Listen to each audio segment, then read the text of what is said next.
You guys are all... It's like three heads on the same body. Providence has just been back on a new channel, Sky. Yes. How did you have much say in your character in that? With Marcus? With Providence. On Providence? Yeah. Oh wow! Did you have much say in his character and like how he exited the show? I had almost no say in that. I forgot about that show. I didn't even know they were airing it anymore. I'm watching this thing. I don't know. What is that? Like, it's the biggest electric guitar I've ever seen. Anyway, Providence, I had nothing to do with that. I was at NBC doing a project. I was under contract at NBC, and NBC liked to put me on different shows. And that was a show they wanted to put me on for a limited basis because I was busy developing another project, which was a pilot called Sherman's March. And so I was only committed to do a few episodes. I don't know how many I did. I did 4? Okay. I don't even remember the name of the character either, so. Oh, has it? Really? Yeah, interesting. You know, that show was, it was a pretty good show, and then it just fell off the map. I'm not really quite sure why. Melina, who was the star of that show, is now doing CSI New York, and she's a really cool girl. A lot of fun to work with. And I was like a bad guy. I was like a bad doctor. He wasn't a bad guy? No, I'm sorry. I played him like a bad guy. That guy didn't do a good enough job. I think he started as a bad guy. See, that's the art TV always does. Starts bad, gets good and squishy. What's next? Oh, wait, I thought you asked a question already. It's the 3 heads. Okay. That's all right. Just 2 quick ones. Any updates on Shattered and what are you reading right now? I'm reading The Road by Cormac McCarthy. Do you guys have Cormac McCarthy here? He's one of the best American writers alive. He's fantastic. He wrote All the Pretty Horses.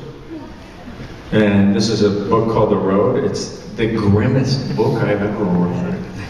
It's so apocalyptic. It is apocalyptic.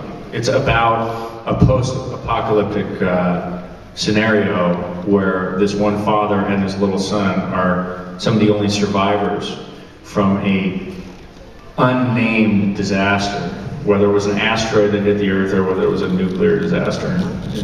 I haven't gotten there yet. They haven't described that part, but he's a phenomenal writer, great writer. And what was the other question? Shattered. Yes, Shattered. I got an email from the president of MGM last night, and they are having a rights fight on Shattered. Shattered was made once, years ago, and they're having a bit of an argument over the rights they claim will be resolved. So we'll see. It may push the time we shoot this thing from before the end of the year to the beginning of next year. So, which is fine with me. I love the time off. I'm enjoying my time off, surfing, running from sharks. Hi, Joe. Over here. Hello. I was wondering if you have created a backstory for Sheppard beyond what the audience knows that allows you to play him as a more complex character than, say, the writers in the script allows, and if so, can you tell us a little bit about that backstory? Yes, I have, but I don't think it would be good to share it with you. I just don't think it would be unless we reveal it as such, because you want to be able to have your own interpretations about what happens and so forth. So, but it's very interesting because we just shot this episode that deals with a lot of backstory, and the writers and I had some real arguments about it because they have their own perceptions about what happened, and you feel ownership of the character too. I mean, you're like, I created this damn character, but the truth is you didn't really create it. They also helped create the character. So because you live with the character for so long, you just assume what you have in your head and the imagination you have for that backstory is the reality. And so I had to recalibrate what they said the reality was. For example, they had him coming from a wealthy background, but I never saw the character coming from a wealthy background. And, you know, once you establish backstory, it's there. It's not going away. So I tried to get them to change certain things, and for the most part, they're not too consequential. They're not too consequential. They still work. They all work. But it's an interesting thing because it is a collective endeavor that we're in, and you do have to come to some consensus about what the character is, where he's going, and everything else. And it's a fascinating, the conversations are fascinating in that regard. They're probably different than any other conversations in most workplaces because they are of such a subjective nature. And it's not unlike everybody, you know, a large group of people trying to paint one painting.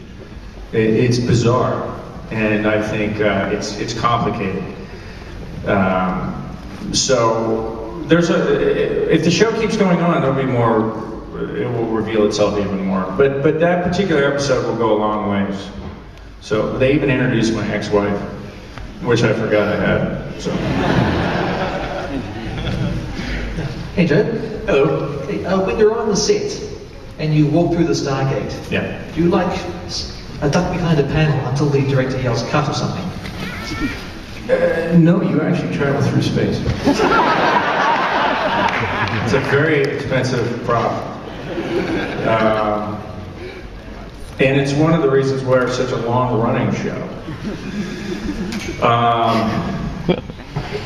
We have two things. The gate is huge. The set is big. It's not quite as big as, say, this place, but it's close. And this thing is, well, it's about the height of that screen. And you walk through it, and they usually set up a blue screen or a green screen. In that case, a blue screen. And you walk through it, and the director will say, now get out of the shot. Like that, with all that grace too. And you literally walk out of the shot, and they have the camera locked, and they will then shoot it still for a while, and then they'll say, now jump back in. And you do things like that, little tricks like that. That's why science fiction acting is so bizarre. It's deeply unnatural at times. And you can see great actors fall apart. You watch a lot of those Star Wars they made, the last series of Star Wars they made, and you're looking at fantastic actors who are just in, you know, they're sleepwalking. It's unfortunate. It's unfortunate. It takes a very special level of concentration to get through science fiction acting.